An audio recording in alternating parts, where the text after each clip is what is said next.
भारत की राष्ट्रीय राजधानी बिना किसी शक और शुबा के देश का दिल है। आप इसका नाम बताएं और यह आपको दिल्ली में मिल जाएगा, चाहे वह कोई बाजार हो, मंदिर हो, म्यूजियम हो, गैलरी हो या कोई किला हो। आपको दिल्ली में लाल किला, कुतुब मीनार, हुमायूं का मकबरा या पुराना किला जैसे कई ऐतिहासिक स्मारक याद होंगे। ऐसा ही दिल्ली के इतिहास में खास है फिरोज शाह कोटला या फिरोज शाह किला। राजधानी में घूमते समय इस किले को जरूर देखना चाहिए। फिरोज शाह किला या फिरोज शाह कोटला सुल्तान फिरोज शाह तुगलक द्वारा फिरोजाबाद नाम के दिल्ली शहर के अपने तरीके से बसाने के लिए बनाया गया एक किला था, जो अब खंडर हो चुका है। अब खंडर हो चुका यह ऐतिहासिक स्मारक अभी भी दिल्ली के इतिहास की यादों के रूप में खड़ा है। अस्सलाम वालेकुम दोस्तों, मेरा नाम है मोहम्मद उबैद खान और आप देख रहे हैं उबैद खान रिकॉर्डिंग।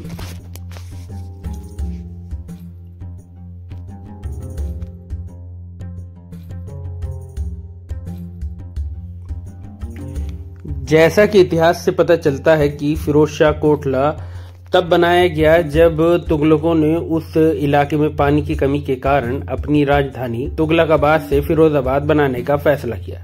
पानी की कमी को हल करने के लिए किले को यमुना नदी के पास बनाया गया था। किले के अंदर खूबसूरत बागीचे, महलों, मस्जिदों और मदरसों को भी बनाया गया था।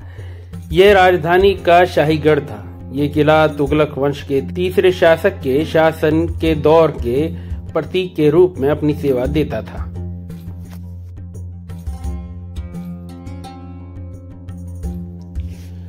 किले की दीवारें 15 मीटर ऊंची हैं और बाहर की ओर थोड़ी सी झुकी हुई हैं। ऊंचे मुंडेर या कंगूरे अब गायब हो चुके हैं, लेकिन तीर चलाने के लिए बने छिद्रों को आज भी देखा जा सकता है। तुगलकाबाद के विपरीत फिरोज शाह कोटला में अपने डिफेंस के लिए मजबूत निर्माण की कमी थी। तुगलकाबाद साम्राज्य के पतन के बाद मंगोल आक्रमणकारी तैमूर हमला करके खंडर हो चुके मलबे में से सारी संपत्ति अपने साथ ले गया। अंदरूनी इमारत इस कदर खंडर बन चुकी है कि उनकी अलग अलग पहचान करना लगभग नामुमकिन है। फिरोज शाह के वक्त के इतिहासकारों ने किले के मौजूद कई बिल्डिंग्स के बारे में बताया है। किले में एक दरबार था जो सुल्तान का दरबार था। इसमें शाही खानदान के लोग और आलिम शिरकत किया करते थे। छज्जा महल सुल्तान के अधिकारियों के लिए था। एक सार्वजनिक दरबार महल बार आम यानी दीवाने आम, जहां सुल्तान आम जनता के लिए दरबार लाया करते थे। और भी निजी बिल्डिंग भी मौजूद थीं जो शाही परिवार के लिए इस्तेमाल के लिए थीं, जैसे एंट्री पर एक बागीचा किले में, दीवाने खास, एक जामा मस्जिद, एक बावली, हवा महल और भी कई इमारतें मौजूद थीं।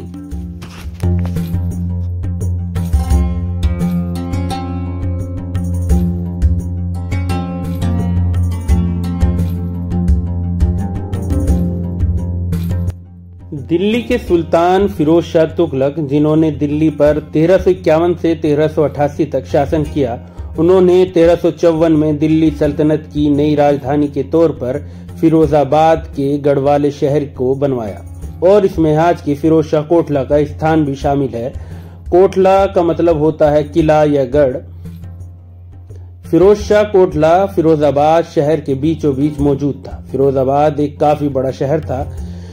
फिरोज शाह के दौर में एक इतिहासकार शम्स सिराज अफीफ ने लिखा है कि नगर की इमारतें उत्तरी सीमा पर फिरोज शाह द्वारा बनवाए गए महल या शिकारगाह तक जाती थी, जो आज पीर गायब के नाम से जाना जाता है। दक्षिण की ओर शहर उस जगह तक फैला था जिसे आज पुराना किला के नाम से जाना जाता है। यहाँ बहुत घनी आबादी थी और इसकी जनसंख्या लगभग 1,50,000 रही होगी। दिल्ली के शुरुआती शहर के सबूत दक्षिणी भाग से ही मिलते हैं, जैसे किला राय पिथौड़ा, उसके उत्तर में सिरी और दक्षिण पूरब में मौजूद तुगलकाबाद। फिरोजाबाद न केवल इन तीनों शुरुआती शहरों से काफी दूर मौजूद था, बल्कि यह यमुना नदी के किनारे पर बनने वाली राजधानियों में भी पहला था। फिरोज शाह कोटला एक बड़ा और आलीशान शाही किला था। तैमूर जैसे हमलावरों और समकालीन इतिहासकारों ने इसकी इमारतों की खुले दिल से तारीफ की है। उनके द्वारा जिन बेशकीमती पत्थरों और अन्य खास खासियतों का जिक्र किया गया है वह आज कहीं भी दिखाई नहीं देते।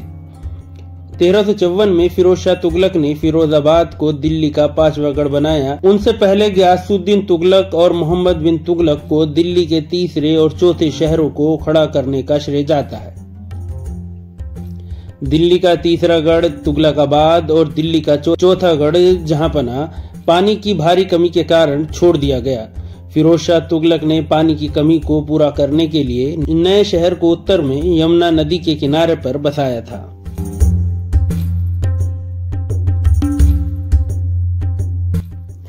सुल्तान फिरोज शाह तुगलक के पिता का नाम मलिक रजब था, जिनकी उपाधि या दर्जा सिपह सालार का था। उनकी मां का नाम बीबी नैला था। वह हिंदू थी।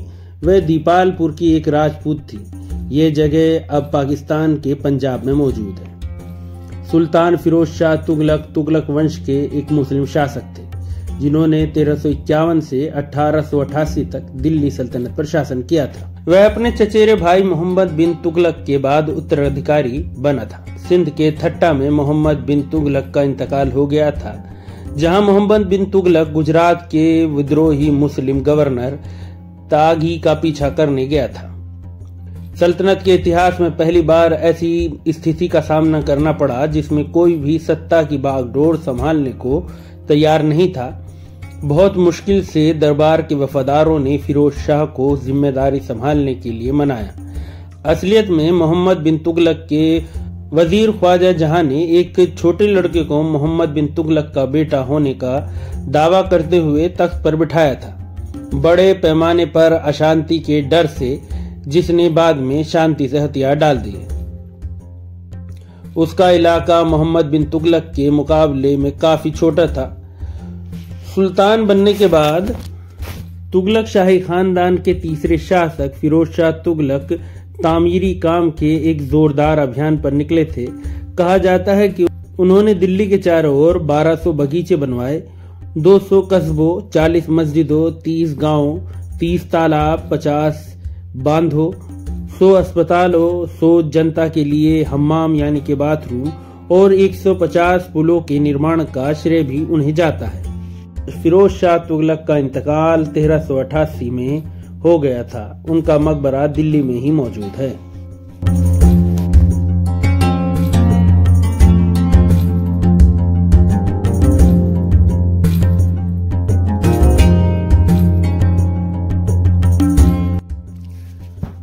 किला परिसर के अंदर एक बड़ी जामा मस्जिद भी मौजूद है, जो इन खंडरों में आज भी मौजूद है। यहाँ आज भी नमाज पढ़ी जाती है। मस्जिद काफी विशाल है। मस्जिद में नीचे एक मेहराबों से बना हुआ एक बेसमेंट भी मौजूद है। नीचे वाले हिस्से में एंट्री के लिए चारों तरफ से दरवाजे बनाए गए हैं, लेकिन इनको आजकल बंद कर दिया गया है। इसमें कुछ कमरे भी दिखाई देते हैं, जिसके ऊपर मस्जिद बनी हुई है। मस्जिद में ऊपर जाने के लिए ये क्वार्टजाइट के पत्थरों से बनी सीढ़ी है, जो आपको मस्जिद के एक बचे हुए गुंबद वाली एंट्री गेट तक ले जाते हैं। एंट्री गेट को नक्काशीदार पत्थरों से सजाया गया था, जिन्हें समय में कहीं लूट लिया गया था। बचे हुए से जिस पर फतूहत फिरोज शाही खुदा था, जिसमें सुल्तान द्वारा किए गए महान कामों और उपलब्धियों का जिक्र किया गया था। जामा मस्जिद सबसे पुरानी और सबसे बड़ी जीवित मस्जिद और स्मारकों में से एक है, जो अभी भी इस्तेमाल में है।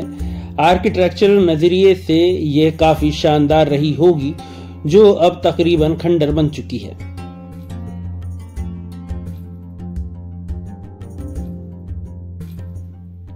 इसके कुछ दीवारों के अवशेष ही बाकी हैं। कहा जाता है कि कभी इस पर एक खूबसूरत छत भी हुआ करती थी, जो अब कहीं गायब हो गई है। मस्जिद का आर्किटेक्चरल स्टाइल तुगलक वास्तुकला का एक उदाहरण है। जामा मस्जिद का एंट्री गेट नॉर्थ में है। यह अशोक स्तंभ की पिरामिड नुमा संरचना से एक मार्ग द्वारा जुड़ा हुआ है। इस मस्जिद में 1398 में तैमूर अपनी नमाज पढ़ने के लिए आया था। वह इसकी खूबसूरती में खो गया था और उन्होंने इस मस्जिद के डिजाइन की नकल करते हुए अपने देश की राजधानी समरकंद में एक मस्जिद को बनवाया था। यह मस्जिद उस जगह के रूप में भी जानी जाती है जहां मुगल वजीर इमाम उल मुल्क ने 1759 में सम्राट आलमगीर सेकंड की हत्या कर दी थी। आज के दौर में किले में मस्जिद के केवल खंडर ही बाकी बचे हैं, जिनको देखकर ये महसूस नहीं होता कि अपने वक्त में ये काफी शानदार रही होगी।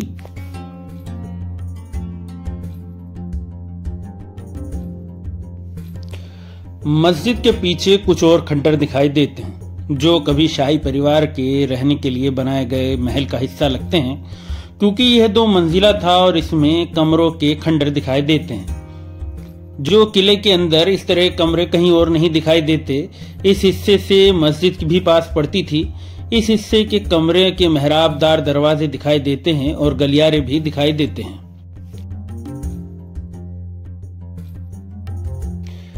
मस्जिद के एंट्री गेट के बाईं तरफ कुछ और खंडर भी हैं। इसकी पहचान नहीं हो पाई है। मेरे नजरिए में यह दीवान खास रहा होगा जहां बादशाह अपने खास मंत्रियों और मेहमानों से मिलता था। इसकी बनावट लाल किले के दीवान खास के जैसी ही लगती है। इसका आर्किटेक्चरल स्टाइल काफी हद तक लाल किले के दीवान खास से मिलता है, जबकि दीवान खास इसके कई 100 साल बाद बनाया गया था। यहाँ बीच में एक कमरा और कमरे के चारों ओर एक बरामदा मौजूद है। इसके बावजूद इसके मजबूत और चौड़े खंभों पर कभी छत हुआ करती थी जो अब गिर चुकी है। इस किले के पीछे खूबसूरत बागीचा भी बनाया गया है। किले की दीवारों को मलबे वाले पत्थरों से एक दूसरे के साथ चिनकर बनाया गया है। इसके ज्यादातर हिस्से पर कहीं भी प्लास्टर नहीं दिखाई देता है। इसके सामने एक तरफ पिरामिड वाली बिल्डिंग है और एक तरफ जामा मस्जिद है जो इस किले की खास इमारतों में से एक है। इससे ही आप इससे बिल्डिंग की खासियत का अंदाजा लगा सकते हैं।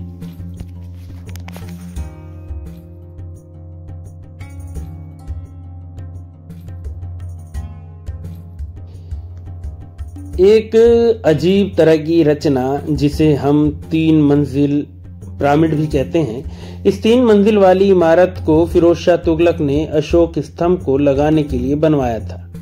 इसे हवा महल के नाम से भी जाना जाता है। कहा जाता है कि यह बादशाह के रहने की जगहों में से एक था जहां शाही परिवार रहा करता था, लेकिन आज यह इमारत वक्त के साथ खंडर में तब्दील हो गई है।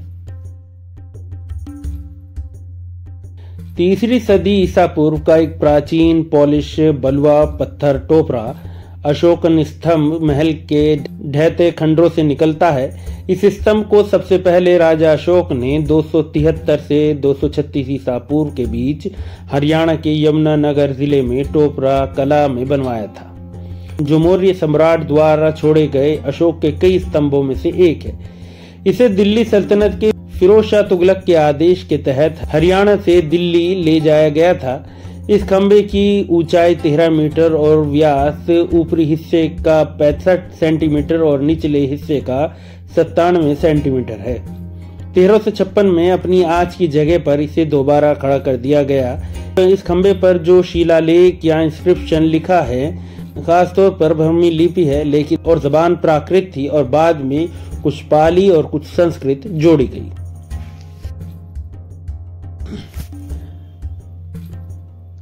फिरोज शाह किले के अंदर एक बावली भी मौजूद है। किले की पानी की रोजाना जरूरत को पूरा करने के लिए 2 मंजिला गोल बावली भी बनवाई गई थी। गोलाकार बावली, जिसका अर्थ बावड़ी भी होता है, अशोक स्तंभ के उत्तर पश्चिम की तरफ मौजूद है। यह जमीन के अंदर 2 मंजिल वाले कमरे की तरह बनाई गई है और इसके पूर्वी हिस्से में जमीन के अंदर एक बड़ी नहर बनी हुई है जिसके जरिए से पानी कुओं में बहता है। यह दिल्ली की एकमात्र गोलाकार बावली है और 4 बावलियों में से एक है जहां तालाब कुएं से अलग नहीं है। इस पर एक बार एक छत थी जो बहुत पहले ढह गई थी, जिससे दूसरे लेवल का टैंक दिखाई देने लगा था। मेन तो इसमें ईस्ट और वेस्ट साइड के एंट्री गेट था, लेकिन अब केवल वेस्ट साइड से ही एंट्री की जाती है, जो अब बंद है। सुरक्षा कारणों से बावली को बंद रखा जाता है।